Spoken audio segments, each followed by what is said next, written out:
रहे हैं जो आप फ्री की बिजली दे रहे हैं, पानी दे रहे हैं, आप खुद कह रहे हैं ये भी जो अभी हैं बस मास्टर्स मौजूदा भी हैं, वो शिकायत ये कर रहे हैं कि 3 महीने से तो हमें तनख्वाह नहीं मिल रही। शांति मिलती है और गीता से बहुत स्ट्रेंथ मिलती है। गीता का ज्ञान आप लोगों को, दर्शकों को दे रहे हैं। गीता में ईमानदारी की बात की जाती है, बेईमाना ना किया जाए। राजस्थान का आदमी ये नहीं कह सकता मेरा मुख्यमंत्री ईमानदार है। दिल्ली का आदमी सीना चौड़ा करके कहता है दोस्तों, धूर्तों की लिस्ट में सबसे ऊपर अगर कोई नाम है तो वो है खुजलीवाल। इस इंटरव्यू में भी वही पुराना राग, मोदी जी ने ये किया, एलजी मुझे काम नहीं करने देता। लेकिन इस बार सामने थे संदीप चौधरी, जिन्होंने ऐसे सवाल दागे कि खुजलीवाल की सारी धूर्तता धरी रह गई और चेहरा पूरा इंटरव्यू में उतरा नजर आया। वीडियो थोड़ी लंबी है क्योंकि इसकी पूरी धूर्तता को एक छोटे वीडियो में फिट करना मुमकिन नहीं था, तो अंत तक देखना, असली मजा आने वाला है। और आज मेरे साथ अरविंद केजरीवाल, कॉमन मैन, अब सीएम नहीं है, अब कॉमन मैन है, हमारे साथ है। और अरविंद 177 दिन, आपने बल्कि आप इधर दाहिने की तरफ आए हैं, 177 दिन जेल में बिताए। 177 दिन की जेल। अब ये खुला आसमान, बहुत अच्छा नीचे घूम रहे हैं, कैसा लग रहा है? तो ऐसा लग रहा है दिल गार्डन हो रहा है, बहुत मजा आ रहा है यहाँ पे। यार लगे सीरीज लग रहा है दिल गार्डन तो। नहीं, खुला आसमान बहुत अच्छा लग रहा है, इसमें कोई शक नहीं कि सबको आजादी बहुत पसंद होती है और वो 177 दिन एक बुरे सपने की तरह थे। और सत्ता चली गई तो ये मुझसे कुछ लोग पूछते हैं कि अगर केजरीवाल जी सत्ता चली जाएगी तो आपका क्या होगा। मैं यहाँ पे सत्ता का खेल खेलने के लिए नहीं आया था। क्या जोक मारा भाई। मेरे पास सत्ता रहे सत्ता ना रहे ये इंपॉर्टेंट नहीं है। मेरे लिए इंपॉर्टेंट है कि अगर आम आदमी पार्टी सत्ता में नहीं रहेगी तो सॉलिटरी कन्फाइनमेंट खूंखार से खूंखार आतंकवादियों को दिया जाता है, उनको तोड़ने के लिए।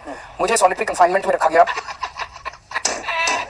जो कि मानसिक रूप से आप पूरा दिन अकेले हैं, किसी से बात नहीं कर सकते, तो मानसिक रूप से ये काफी ज्यादा प्रॉब्लमेटिक हो सकता है। मेरी 15-20 दिन तक दवाइयां बंद कर दी गई, इंसुलिन बंद कर दिया। 20 किलो तक आपका वेट कम हो गया था? 10 किलो वेट 10 किलो मेरा वेट वजन कम हो गया था, तो 15 दिन तक मुझे मेरा इंसुलिन बंद कर दिया गया। फिर हमें कोर्ट जाना पड़ा, तो कोर्ट से परमिशन मिली हमें और कोर्ट ने एक डॉक्टर्स का पैनल बनाया, उसने इंसुलिन दोबारा चालू किया। तो कई सारी समस्याएं थी वहाँ पे, लेकिन उस सब में गीता ने मेरा बड़ा साथ दिया।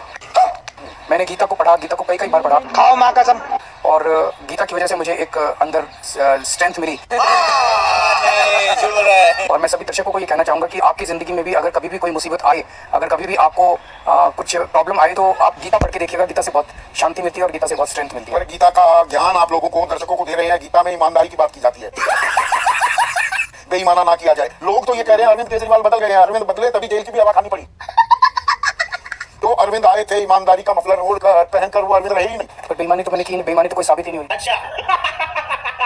सारे झूठे केस लगा दिए गए हमारे ऊपर। हमारे पार्टी के एमएलए के ऊपर लगभग 167 केसेस किए हुए इन्होंने। 132 केसेस में नतीजे आ चुके हैं और बरी हो चुके हैं। सारे केसेस झूठे हैं, सारे केसेस सियासी हैं। अब तो सर बोल दे बहुत ठीक है। मेरी इमेज को बर्बाद वो बदनाम करने के लिए, चूंकि हमारी एक कट्टर ईमानदार पार्टी है, मेरी एक ईमानदार नेता की छवि है। तो दोस्तों हमारे इंडियन लोग जो है ना, उसको बदनाम करने के लिए सारे झूठे केसेस हमारे ऊपर लगाए गए। पर जब अरविंद की बात आएगी, आम आदमी पार्टी की बात आएगी, आपके लिए पैमाना कसौटी वो याद से अलग है, क्योंकि आप निकले भ्रष्टाचार के खिलाफ लड़ाई के दम पर, एक आंदोलन से निकली पार्टी है। यहाँ छोटा सा आरोप भी वो दाग अच्छे हैं कहकर आप नहीं निकल सकते। पर मैंने तो कहा नहीं, आप हमारे लिए यार्डस्टिक बहुत ऊंची रखी है, आप हमारे पैमाना बहुत ऊंचा रखिए। हमने एक नए पैसे का भ्रष्टाचार नहीं किया। झूठ बोलो, बार झूठ बोलो। ये कीचड़ पे कीचड़ फेंक रहे हैं हमारे ऊपर, लेकिन वो कीचड़ चिपक नहीं रहा। आज मैं जनता के बीच में जा रहा हूँ, जनता का कोई आदमी, एक आदमी, ये तो सारा सियासी गेम चल रहा है, बीजेपी का गेम चल रहा है, जो हमारे ऊपर कीचड़ फेंका जा रहा है। एक आदमी मुझे जनता के बीच में नहीं मिलता जो कहता है केजरीवाल जी आपने गड़बड़ किया। अच्छा तो सियासी है, राजनीति है, राजनीति के अंदर ये कीचड़ फेंक रहे हैं क्योंकि, और ये काम के क्षेत्र में हमसे नहीं जीत सकते। हमने जनता के लिए काम किया है। क्या जोक मारा भाई। सर जी गुगली भी फेंकेंगे, और सर जी का मतलब आपके लिए सर जी शब्द भी इस्तेमाल होता है। सर जी, हाँ जी, तो सर जी गुगली फेंकेंगे इस बार। गुगली क्या है? नहीं, कोई गुगली नहीं है। नहीं गुगली है, एक गुगली फेंकी है आपने। दिल्ली के लोगों को सुरक्षा प्रदान करने का काम देश के गृह मंत्री अमित शाह के डायरेक्टली अंडर में आता है, उन्हीं की जिम्मेदारी है। तो इसीलिए उनसे, मैं दिल्ली के लोगों की तरफ से उनसे गुहार कर रहा हूँ कि दिल्ली के लोगों की सुरक्षा के लिए कुछ ठोस कदम उठाइए। 160 फिरौती की कॉल हुई, कॉल तो आपके विधायक करते हैं। दिल्ली पुलिस ने गिरफ्तार इसलिए किया नरेश बालियान को कि सांगवान नाम के एक गुंडे के साथ वो लगातार संपर्क में था। नरेश बालियान को सांगवान के कॉल्स आते थे, सांगवान नाम के कोई गैंगस्टर, कोई नन्नू कोई नाम है उनका। मैं दिल्ली के लोगों की सुरक्षा का मामला उठा रहा हूँ, आप उसको पता नहीं कौन से डायरेक्शन में लेगा। आप रेवड़ी पर चर्चा करने को भी तैयार हो गए। रेवड़ी? आप रेवड़ी मान रहे हैं, जो आप फ्री की बिजली दे रहे हैं, पानी दे रहे हैं, आप खुद कह रहे हैं ये रेवड़ी है। प्रधानमंत्री जी ने कहा था कि केजरीवाल फ्री की रेवड़ी देता है, फ्री की रेवड़ियां अच्छी नहीं है, फ्री की रेवड़ियां नहीं होनी चाहिए। मैं कह रहा हूँ कि हाँ, मैं फ्री की रेवड़ी देता हूँ, मैं पैसे चोरी नहीं करता।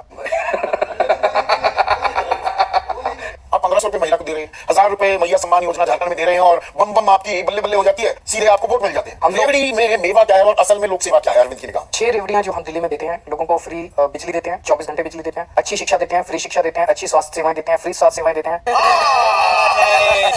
सिटी नंबर न्यूयॉर्क से ज्यादा, टोक्यो से ज्यादा, लंदन से ज्यादा सीसीटीवी कैमरे। ये केंद्र सरकार के समर्थन के बिना हो सकता था।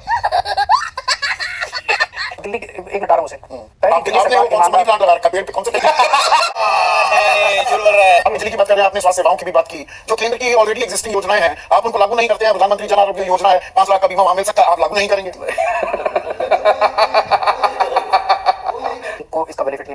उनकी योजना अच्छी, मैं अपनी योजना हटा के उनकी योजना कैसे जब लागू इतने पैसे हैं दिल्ली के पास और आप अपना दिमाग अपनी एक्सपर्टीज जो आप कह रहे हैं वो लगाते हैं, तो मैं फिर से वो बस मार्शल्स की बात वहां भी मेरी रखी हुई है। सुनी, 10,000 लोगों की नौकरी आप परमानेंट करना चाहते हैं ना, आप वो मुझे मालूम है आप कह रहे हैं करना चाहते हैं, जी नहीं करने दे रहे, पर जो अभी है बस मार्शल्स मौजूदा भी हैं, वो शिकायत ये कर रहे हैं कि 3 महीने से तो हमें तनख्वाह नहीं मिल रही।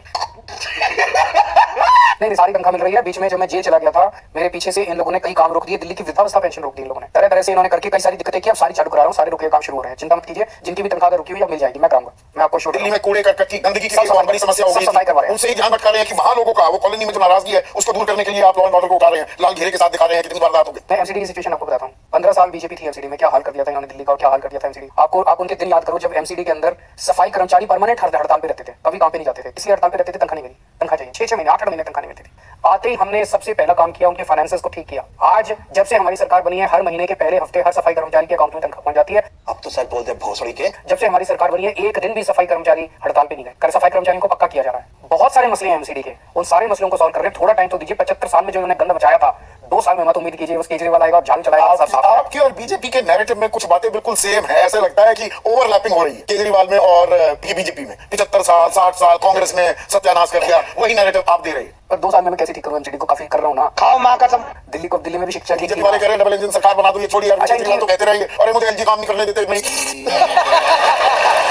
सारे काम कराए, कोई काम रुकने दिया। इसका मतलब साफ साफ है कि अगर यहाँ इनकी डबल इंजन सरकार आ रही है तो फ्री बिजली बंद हो जाएगी, जैसे बाकी राज्यों में। कार्य अस्पताल इन्होंने ये खराब हो जाएंगे अगर दिल्ली में इनकी सरकार आ गई तो। अगर इतने आश्वस्त हैं, इतने इत्मीनान में अरविंद केजरीवाल वो दौड़ा भागा भागा सा, अरविंद हमें क्यों दिख रहे हैं, पद यात्रा पर निकल रहे हैं, पूरा जोर लगा दिया है, दौड़ा भागा भागा सा क्यों हो रहे हैं? नहीं, हम प्रचार करेंगे। चुनाव है, चुनाव में प्रचार सब लोग करते हैं, हम भी करेंगे, जनता के बीच में जाएंगे। पर बीजेपी के लोगों को भी आ रहे हैं और खास नजरें इनायत कर रहे हैं कांग्रेस पर। अब तो ओझा ने भी ज्वाइन किया। तो ये आपकी नजरें भी सिलेक्टिव है। मेरी नजरें तो सिलेक्टिव हो सकती है, आप ये सिलेक्शन किस आधार पर कर सकते हैं? अच्छे लोगों को लाएंगे, परिवार अच्छे लोगों को आपके पास नहीं है लोग, आपके हमारे पास पास और भी अच्छे लोग आएंगे, परिवार बड़ा बनेगा। जब परिवार बड़ा कांग्रेस के पूर्व बनेगा, विधायकों को लेकर आए हैं, मौजूदा एक विधायकों दिन ऐसा आएगा जब दिल्ली के सारे 2 करोड़ लोग आम आदमी पार्टी में होंगे। क्या जोक मारा भाई। 3 चीजें मैंने पिछले चुनाव में कही थी। मैं दिल्ली की सड़कों को बहुत शानदार बनाना चाहता हूँ। अच्छा। दिल्ली की सड़कें यूरोपियन स्टैंडर्ड की, साफ सुथरी, वेल पेंटेड, हॉर्टिकल्चर दोनों तरफ फूल पत्तियां हों। यमुना साफ करना चाहता हूँ। यमुना साफ करना चाहता हूँ।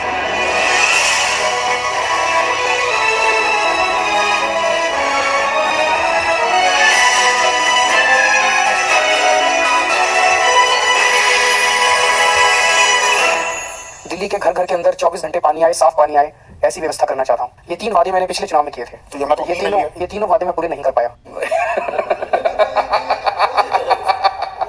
मान रहे हैं, ये कमजोरी है आपकी। ये तीनों वादे मैं पूरे नहीं कर पाया, और उसका कारण रहा कि 2-2.5 साल कोरोना की वजह से बीत गए, और उसके बाद 1.5-2 साल जो है ये सारा बेर और ये सारे इन्होंने उलझा दिया हम लोगों को। ये सारे अबे ये बहन का लोड़ा, ये जहाँ दिख जाता ना मेरे को गुस्सा हो रहा था भाई। झूठे मामले के अंदर अब हम सारी चीजों से निपट गए हैं। ये सारा मामला भी खत्म हो गया, कोरोना भी नहीं है। अब हम शांति के साथ आगे काम कर सकते हैं। ये 3 बड़े काम करने के लिए अगर जनता मुझे एक मौका और देती है तो ये 3 बड़े काम मैं करना चाहता हूँ। चल झूठा। एक काम जो अब मैंने प्रॉमिस किया है, हर महिला के अकाउंट में, 18 साल से ऊपर की हर महिला के अकाउंट में 1000-1000 रुपए डलवाएंगे। तेरा बाप यहाँ छोड़कर गया था कि तेरी माँ? ऐसा हमने प्रॉमिस किया। अब ये रेवड़ी